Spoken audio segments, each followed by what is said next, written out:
இருந்து நீங்க எல்லாரும் சூப்பரா இருப்பீங்கன்னு நம்புறேன். நானும் வந்து நல்லா சூப்பரா இருக்கிறேன். ஸோ அந்த சூப்பரான நாளோட இன்றைக்கு பாத்தீங்கன்னு சொன்னா கொண்டக்கடலையில கறி வந்து வச்சு காட்ட போறேன். இந்த கறியை பாத்தீங்கன்னு சொன்னா ஒரு வெஜிடபிள் ரகத்தை சேர்ந்தது. ஸோ வெஜிடபிள் கறி சமைக்கணும்னு சொன்னா இப்படி வந்து இந்த கொண்டல் கடலையில இந்த கறியை வந்து செய்து கொள்ளலாம். சிம்பிளான முறையில செய்து காட்ட போறேன். அதே மாதிரி ஒரு சாப்பாடு ரைஸுக்கு அதாவது சோறுக்கு எப்படி இந்த கறியை வந்து சாப்பிட்டு காட்ட போறேன்னு சொல்லி உங்களுக்கு செய்து காட்ட போறேன். எப்படி செய்யறேன் என்ன மாதிரி செய்யறேன்னு சொல்லி காணொலிக்கு போய் பாக்குறதுக்கு மேல என்ன சேனல் யாராவது புதுசா பாக்குறேன் நீங்களே இருந்தா பெல் ஐக்கானை டிங்னு பிரஸ் பண்ணி ஒரு சப்ஸ்கிரைப் கொடுத்துக்கொள்ளுங்க. அதே மாதிரி உங்களோட ஃப்ரெண்ட்ஸ் அண்ட் ஃபேமிலிக்கு ஷேர் பண்ணிக்கொள்ளுங்க. ஸோ இப்போ காணொலிக்கு போய் பார்த்துக்கொள்வோம் எப்படி இந்த கொண்டல் கடலையில கறியை நான் உங்களுக்கு செய்து காட்ட போறேன். ஸோ இப்போ வந்து ஹீட் ஆன் பண்ணி இருக்கிறேன். அடுப்பை வந்து இப்போ வந்து நல்லெண்ணெய் விட்டு கொள்ள போறேன். கிட்டத்தட்ட ஒரு 10 டேபிள் ஸ்பூன் அளவுல நல்லெண்ணெய் விட்டு இருக்கிறேன். பாத்தீங்கன்னு சொன்னா இப்ப வந்து கடுகு போட்டுக்கொள்றேன். கொஞ்சமா பெருஞ்சீரகம் போட்டுக்கொள்றேன். இப்ப வெட்டி வச்சிருக்கிற வெங்காயத்தை வந்து போட்டுக்கொள்றேன். வெங்காயம் கொஞ்சம் கூட போடணும், அப்பதான் சுவையா இருக்கும் அந்த கடலைக்கறி.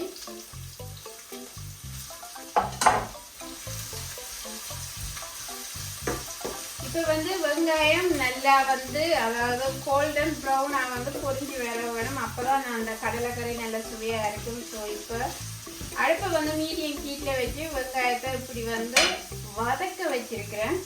இப்போ பார்த்தீங்கன்னு சொன்னால் தக்காளி பழம் வெட்டி வச்சிருக்கிறேன். ஸோ இதை வந்து நல்ல பேஸ்ட்டாக வந்து அரைச்சி எடுத்துக்கொள்ள போகிறேன். இப்போ இதை பேஸ்ட்டாக அரைச்சி கொள்வோம்.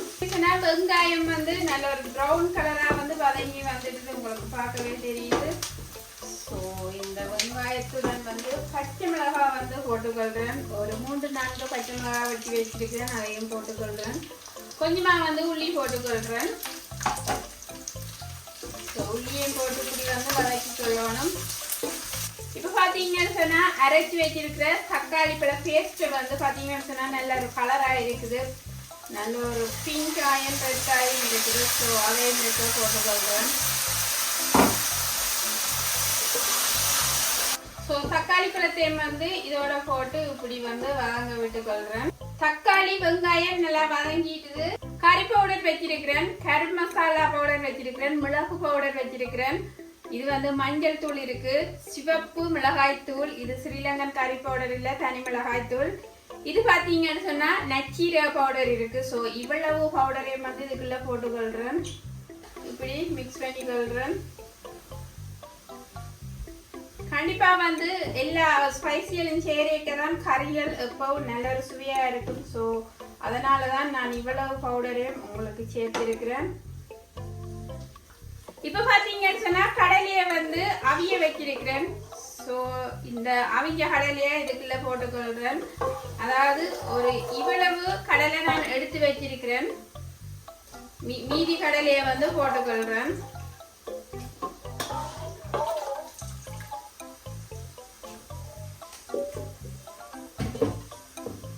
ஸோ இப்ப கடலையும் போட்டு இந்த ஸ்பைசியலோட வந்து மிக்ஸ் பண்ணிக்கொள்கிறேன். அடுப்பை இப்ப கொஞ்சம் கூட்டி விட போறேன். இப்ப பாத்தீங்கன்னு சொன்னா இந்த கடலை வந்து இப்படி இந்த மசாலா எல்லாத்தோடையும் வந்து வடிவா மிக்ஸ் பண்ணப்பட்டிருக்கு.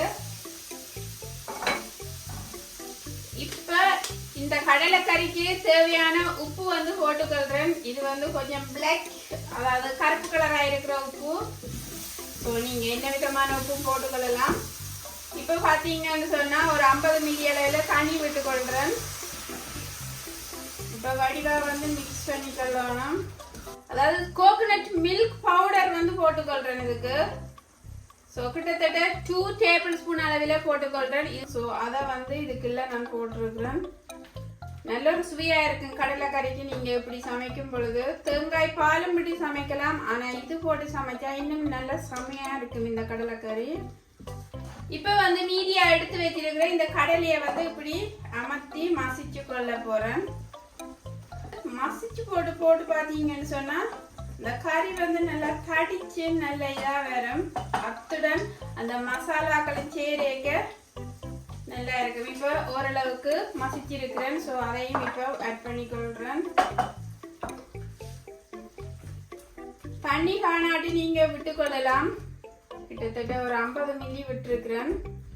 திருப்பியும் 50 மில்லி தண்ணி வந்து விட்டுக்கொள்றேன்.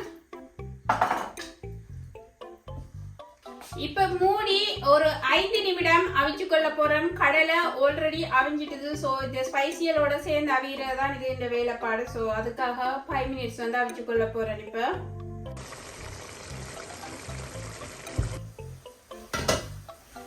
இப்ப பாத்தீங்கன்னு சொன்னா கடலைக்கறி அதாவது 5 நிமிடம் நல்லா அந்த தூள் எல்லாத்திலயும் நல்லா அவிந்து இருக்குது. ஸோ இப்போ வந்து மீதியாக வைத்திருக்கிற உள்ளியை வந்து போட்டுக்கொள்றோம். கண்டிப்பா கறிகளுக்கு உள்ளி வந்து கூட பாய்ச்சி கொள்ளணும். முதலும் போட்டிருந்த நான் உள்ளி இப்பவும் வந்து போட்டிருக்கிறேன். கடைசியாயும் உள்ளியை போட்டுக்கிற கேட்க நல்ல ஒரு சுவையா இருக்கும். அதை சாப்பிடும் பொழுது கருவேப்பிலை பிச்சு போட்டு கொள்ளணும். அப்போதான் வாசம் வந்து வரும்.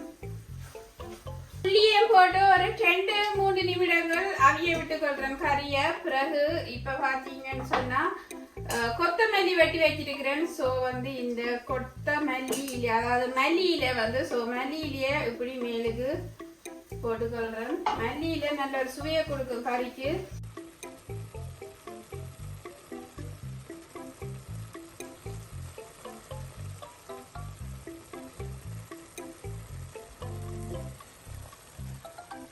கறி வந்து ரெடி ஆயிடுது. ஸோ மல்லியிலையும் போட்டு வடிவா மிக்ஸ் பண்ணி நீங்கன்னு சொன்னா குயிக் அண்ட் சிம்பிளாக செய்யக்கூடிய இந்த கடலைக்கறி ரெடி ஆயிடுது. ஸோ இப்போ ரைஸோட நான் இந்த கறியை இத்துடன் பார்த்தீங்கன்னு சொன்னா அவகோடாவும் வந்து வச்சு சாப்பிட போறேன். வெஜிடபிள் நாளையில இப்படியான கறியை நீங்க செய்து சாப்பிடும்போது நன்றாக இருக்கும்.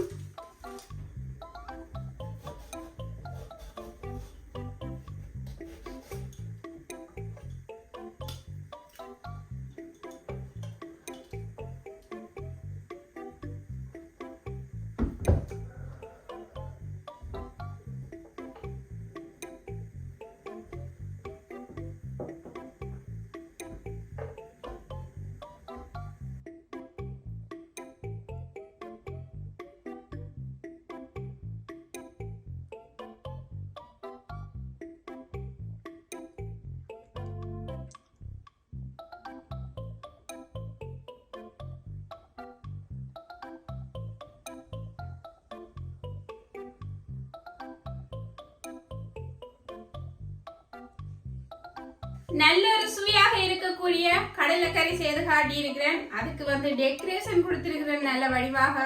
அதாவது அவகோடா போட்டிருக்கிறேன், கிக்கம்பர் வச்சிருக்கிறேன்.